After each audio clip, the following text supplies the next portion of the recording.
In the dead of the night, Daniel's eyes fluttered open. A soft sound, faint and distant, echoed through the house. It was the sound of sobbing. He sat up in fear, looking around. Is Mum crying? He thought. Quietly, he tiptoed out of his room, following the sound. It grew louder as he approached the living room. "Hello?" he whispered, fear creeping into his voice. As he took another step, a voice called behind him. "Daniel?" He froze. It was his mother, Amara. "Why are you awake?" Amara asked, concern in her eyes. I heard someone crying," Daniel whispered. Amara frowned. "Crying? There's no one here but us. Go back to your room." Reluctantly, Daniel followed her back to his room. Immediately he lay down to sleep. He saw a girl of about same age as himself, standing right by his bedside, crying profusely. She was dressed in white sparkling gown. Daniel sat up immediately, but the girl was gone. He looked around in the room, but he didn't see her anymore. He was so terrified, and he closed his eyes tightly and covered himself up on his bed. He dozed off eventually. It was their first night in their newly rented duplex. Amara and her son Daniel had relocated to that city, as Amara had gotten a new job as the manager of the biggest shopping mall in the city. She was able to rent the apartment through the help of her police friend Ifeoma, who lived in that city. The next night, the same thing happened again. Daniel woke up to the sound of sobbing. Although he was still scared, this time he was determined to find out who it was. Slowly, he followed the sound again. But once more, Amara's voice stopped him. "Daniel, what are you doing?" she asked sternly. "I swear I heard crying, Mom," Daniel insisted. "There's no crying, Daniel. It's just your imagination. Go to bed," she said, though unease flashed in her eyes.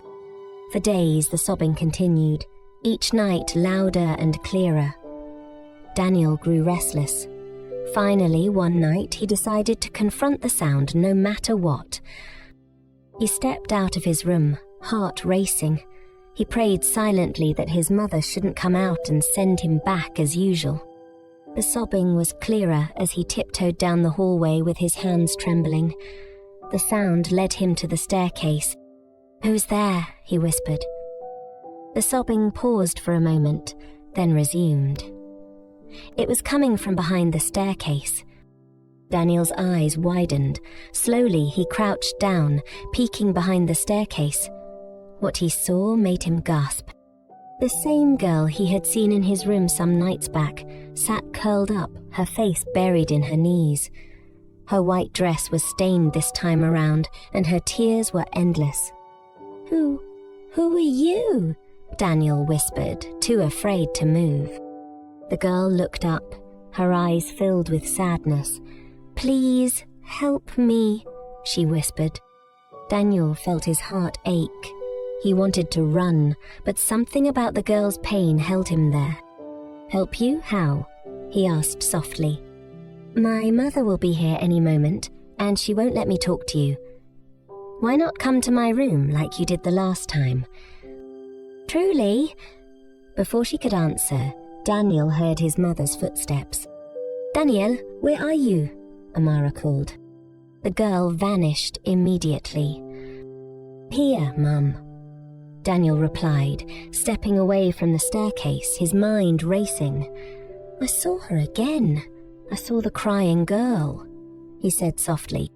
Amara yelled at him this time, warning him never to step out in the middle of the night again. "I am sorry, Mum," he apologized and walked back to his room. He couldn't stop thinking about the crying girl behind the staircase. Her pain, her haunting voice, and the tears in her eyes filled his thoughts.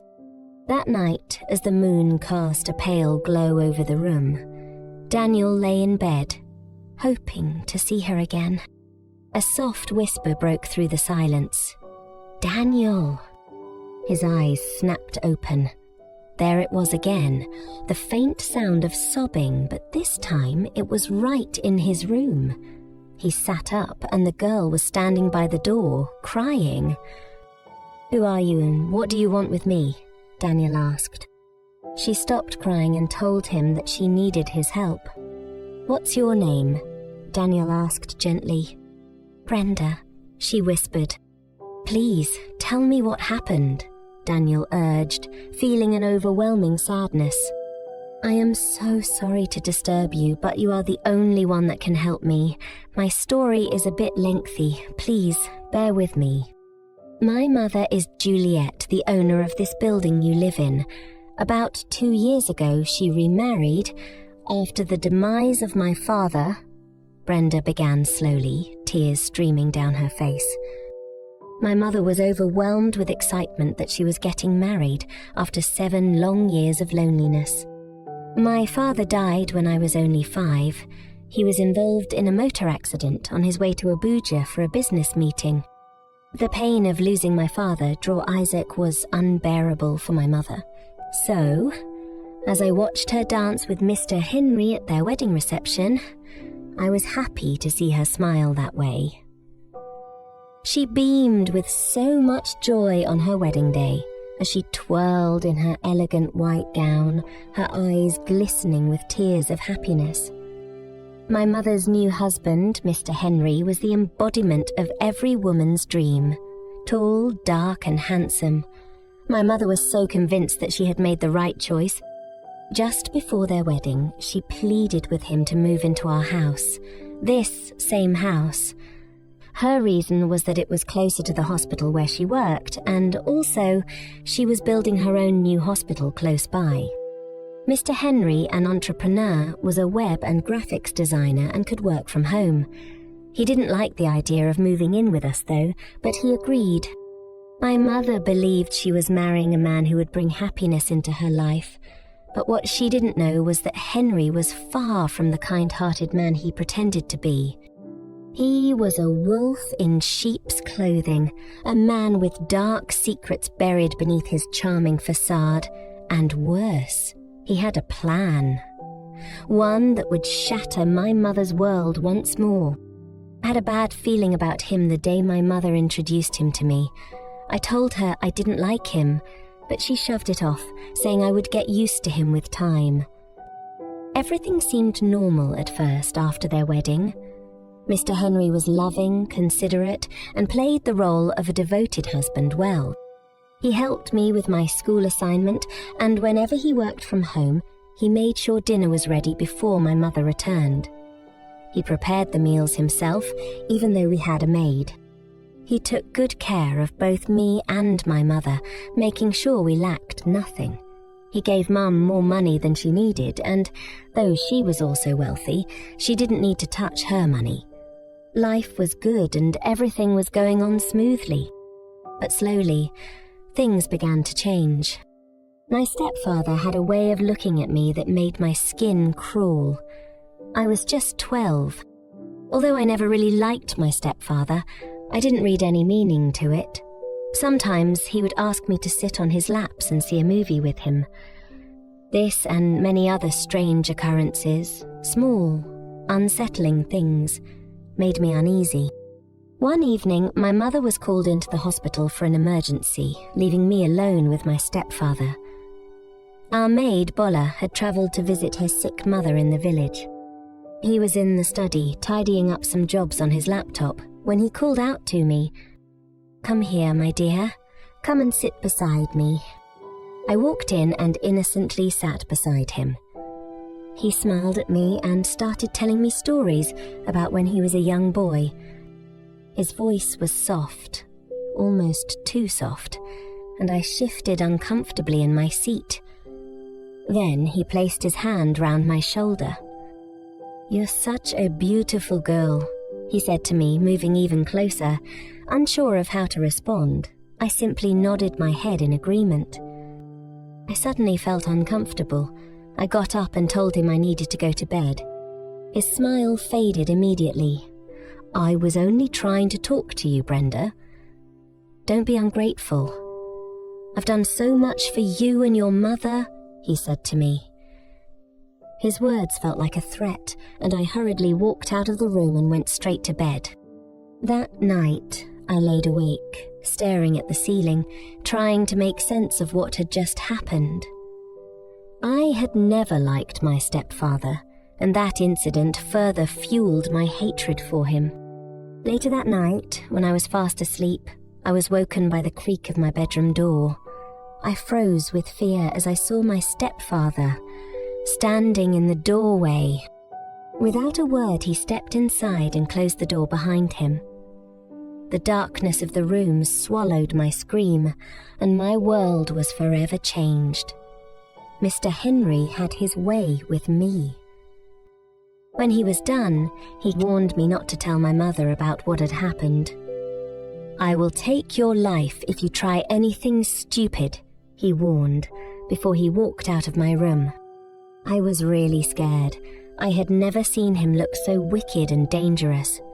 I began to sob gently into my pillow and dozed off in the process.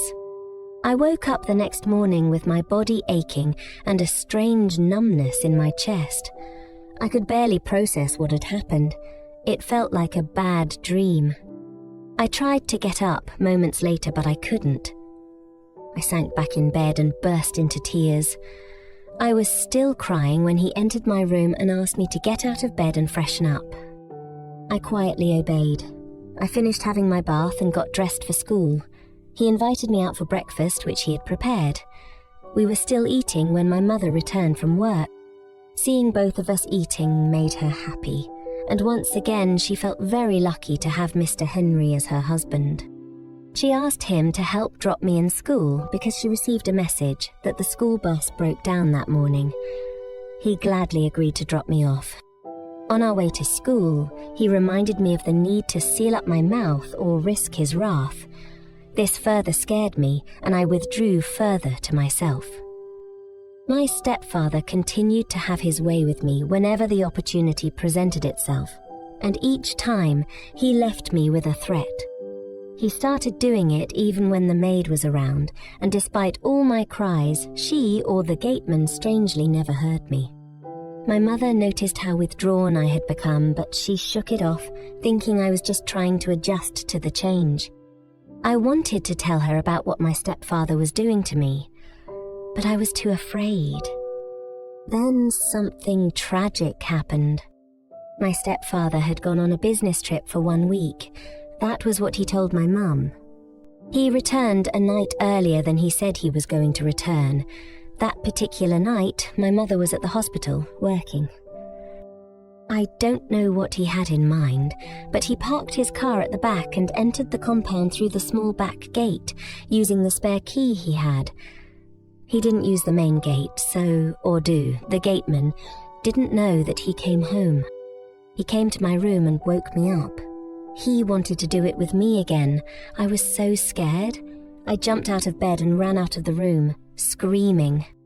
He ran after me, our maid was around, and the gateman was in the gatehouse, but no matter how hard I screamed, they didn't hear me. As he ran after me, he said no one would hear me, no matter how hard I shouted. "I already put them to deep sleep, so stop running and be a good girl," he said, but I continued to run. As I was running down the staircase, I slipped and fell down, hitting my head hard. That was how I passed out. When I woke up, I wasn't alive anymore. I watched him, my stepfather, carry my body into his car, drove far away and buried me. He didn't return home again. He pretended to still be away. My mother returned the next day, and when she couldn't find me in the house, she asked Ordu and Bola about my whereabout, but they had no idea. When she called my stepfather, he pretended not to be aware that I was missing. He asked my mother to call the police. She called the police, and within an hour, officers were here, asking questions, taking notes, and beginning their search. Bola and Ordu were arrested. They searched for me for weeks. My stepfather returned home and joined in the search. He pretended to care, and he kept assuring my mother that I would be found. As weeks turned into months, hope began to dwindle. My mother couldn't bear living in this house anymore as it reminded her so much about me. So they moved out of the house to a new place and let it out to your mother. Been here ever since. My mum thinks I'm missing, but I'm gone. I need someone to tell her the truth. I need my mum to know. I need you to tell your mother to look for my mum. She needs to know the truth. I fear for her. She might be in danger. Mr. Henry is a dangerous man. Also, Ordu and Bola are still in the prison, paying for a crime they didn't commit. Mr. Henry needs to be exposed to save other young girls like me and set our innocent gate man and maid free, Brenda tearfully concluded. By this time, Daniel was in tears. He was really touched by her story. I'll help you, Brenda. I'll ensure your mum gets to know the truth. Brenda's sad eyes lit up with hope. Thank you, Daniel. They heard footsteps of Amara approaching at this point, so Brenda disappeared, while Daniel quickly lay back in bed, pretending to be sleeping. But his mind was restless after Brenda's revelation. He had to tell his mother. She needed to know the truth. The next morning, as Amara prepared breakfast in the kitchen, Daniel nervously approached her. "Mum, I need to tell you something," he began. Amara, busy stirring the pot, replied absent-mindedly, "What is it, Daniel?" I saw a girl last night," Daniel said softly. Amara chuckled lightly. "A girl? In your dreams?" "No, Mum. She's real. She's Brenda, the daughter of the doctor who owns this house and lived here before us," Daniel insisted. Amara paused and turned to him with a raised eyebrow. "Daniel, that's not funny." "I'm not joking, Mum. She told me her stepfather hurt her. She died, and he buried her somewhere," Daniel explained hurriedly. Amara sighed. "Daniel, you've been watching too many scary movies. It's just your imagination." "But it's true," Daniel protested. "Enough, Daniel," Amara said firmly. "Come to the table and have your breakfast," she added. Daniel felt defeated, but he wasn't going to give up. That night, the sobbing returned. Daniel met Brenda again, and she pleaded with him to tell her story. The next day, Daniel tried again. "Mom, Brenda came again last night. She's begging me to help her," Daniel said. Amara frowned. "Daniel, you need to stop this. It's not real." "It is real. Why won't you believe me?" Daniel cried out. Amara cupped his face. "Honey, I know you miss your dad and feel lonely, but making up stories won't help." "I'm not making it up," Daniel shouted. Days passed, and Daniel kept insisting. Amara grew worried. She thought of taking him to a therapist. The following morning, Daniel tried once more. Tears welled up in his eyes. "Mum, please, just listen. Brenda is real. She's in pain. She needs us." Amara looked into her son's desperate eyes. Something about his sincerity shook her. "Daniel, are you sure?" she asked softly. "Yes, Mum. Please, just believe me," Daniel pleaded. Amara nodded slowly. "Okay, tell me everything." Daniel's heart filled with relief. Finally, his mother believed him. He narrated Brenda's story exactly as she told him. Amara believed her son because she had heard from the agent that the house owner was a medical doctor who had only one child, a girl. "Mum, we have to find Brenda's mother," Daniel urged. Amara nodded. "I'll contact the agent who let this house to us." She became restless after Daniel's revelation. She knew she had to reach out to Brenda's mother, Dr. Juliet. But how? The next morning, Amara dialed the agent's number. "Hello, Mrs. Amara," the agent greeted cheerfully. "Good morning. I need your help. Amara began cautiously. "I need to contact the owner of the house. Dr. Juliet." The agent's tone shifted.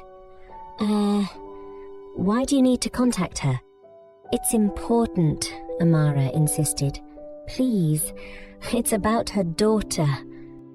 The agent hesitated. "Mrs. Amara, Dr. Juliet has been through enough. I don't think it's wise to disturb her." "Please," Amara pleaded, her voice cracking. "I wouldn't ask if it wasn't important."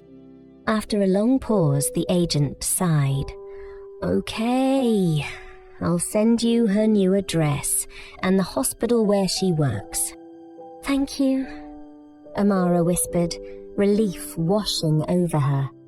That afternoon, Amara took some time off work and went to the hospital where Drew Juliet worked.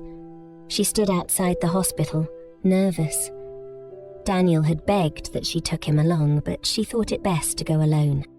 She approached the receptionist and greeted, "I need to see Dr. Juliet, it's urgent," she said immediately after. Moments later, she was ushered into Dr. Juliet's office. Her face was calm but curious as she spoke. "Yes, how can I help you?" "Dr. Juliet," Amara started softly. "I'm Amara, the new tenant in your duplex." Juliet's expression stiffened. "Okay, is there a problem? What about the house?" she asked. Amara hesitated, then said, "It's about Brenda, your daughter." "What about Brenda?" Juliet asked sharply. "She appeared to my son in the house. She told him what happened," Amara explained. Juliet's face twisted with anger. "How dare you come here and bring up my daughter's name?" "Please, listen," Amara begged. "She needs you to know." "No," Juliet interrupted, tears in her eyes. "I've suffered enough. And what do you mean by 'she appeared'? Are you trying to say my daughter is not just missing, but gone? Who sent you here to hurt me?" she asked, sobbing. "I'm not trying to hurt you. Please believe me," Amara whispered. But Juliet turned away, her body trembling. "Leave," she said coldly. Amara was heartbroken as she left, but she knew this wasn't over. Brenda's story had to be told. That night at home, Dr. Juliet sat in her living room, still shaken by Amara's visit. She buried her face in her hands, her heart heavy with pain. "Juliet, what's wrong?" Henry, her husband, asked as he entered the room. Juliet looked up, tears streaming down her face.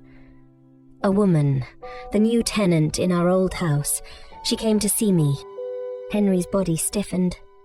"What did she want?" he asked, trying to sound calm. She said, her son has seen Brenda. She claims Brenda's ghost told him what happened." Henry's heart raced, but he forced a sympathetic expression. "That's absurd, Juliet," he said, giving her a gentle pat on her back. Juliet shook her head. What if it's true? What if Brenda is trying to reach me?" Henry grabbed her hands. "Juliet, you've been through so much. Don't let a stranger open old wound." He tried to talk her out of believing their story. The next day, Henry drove to Amara's house and confronted her. "I understand you visited my wife yesterday," he began, after he introduced himself. "She's still grieving. Please, don't disturb her with tales of ghosts." Amara's eyes narrowed. "What exactly are you scared of?" "I know the truth, Mr. Henry. Brenda told my son everything." "You know nothing," Henry fired back at her immediately. "I know more than you think I know. I know what you did to that innocent, promising girl, and I will make sure you pay for your crime," Amara said firmly. "You have no proof." "I don't need proof. Brenda's story will be told," Amara replied. Henry leaned closer, his voice low and menacing. If you value your life, you'll drop this case. Stay quiet or you'll regret it, he threatened her. Amara was scared, but she refused to be intimidated. Get out of my house, she yelled at him.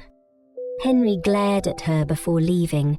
As Amara locked the door, she knew the fight for Brenda's justice had just begun. She couldn't sleep that night. Henry's threats echoed in her mind, and she knew she needed to act fast. Brenda deserved justice. I need proof, Amara whispered to herself. She picked up her phone and called her friend, Sergeant Ifoma. Amara, are you okay? You sound worried, Ifoma said.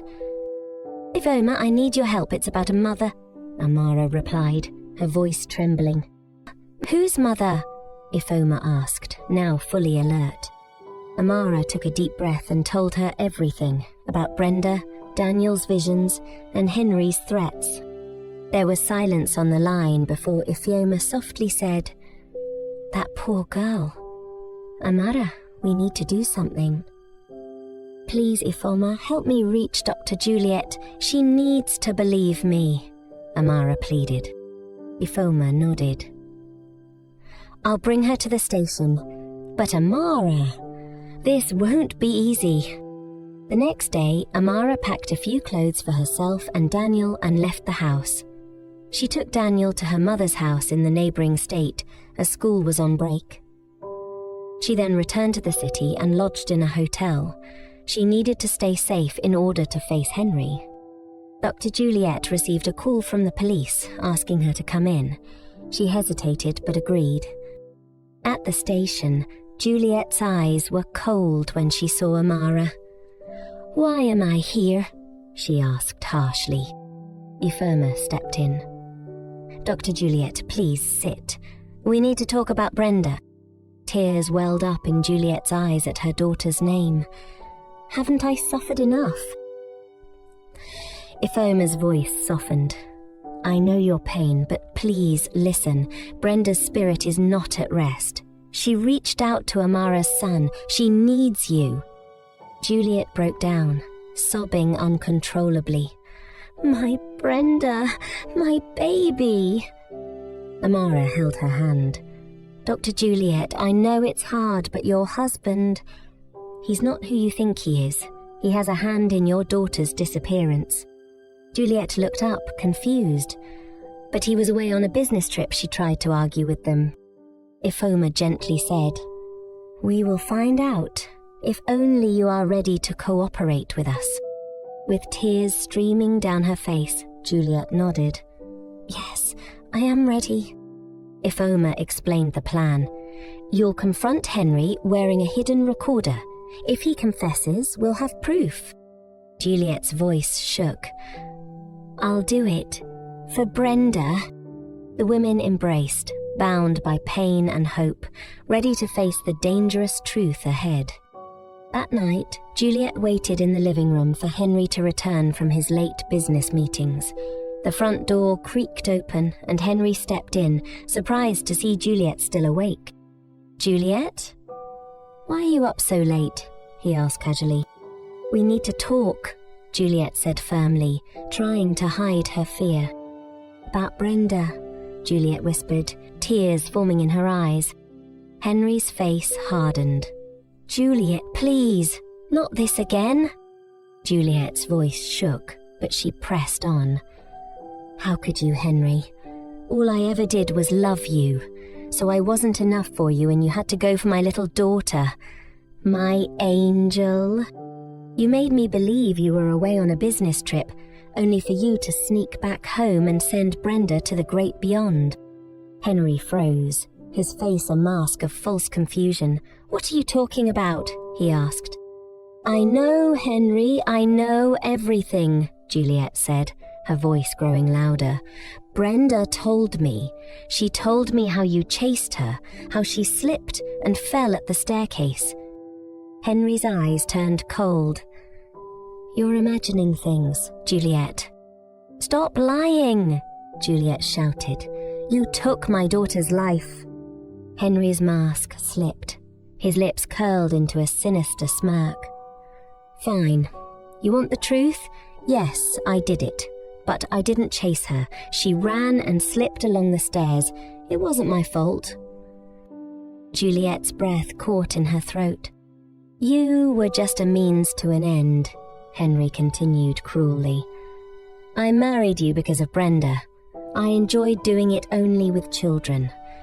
You, Juliet, were too fat, too ugly for me. But your daughter, she was perfect. And now that she's gone, I was just waiting for you to finish grieving so I could divorce you. Tears streamed down Juliet's face as she whispered, You monster. Henry's smile vanished. He lunged at Juliet, hands around her throat. You should have just stayed quiet. Now you can go and join your daughter, he said with a wicked grin. Juliet struggled, gasping for air. Just as her vision blurred, the door burst open.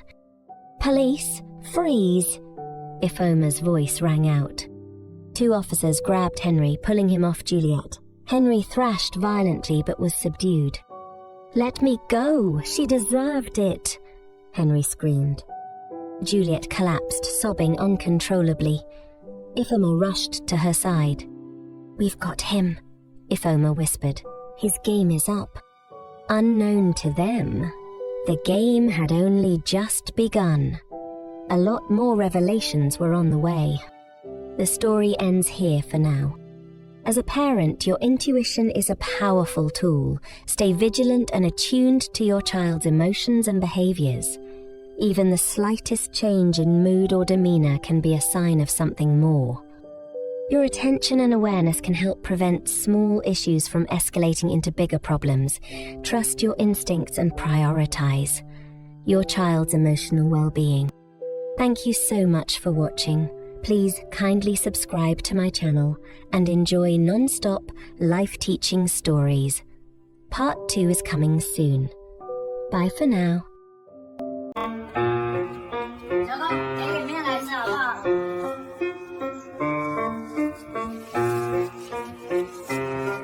小高，给我一口呗。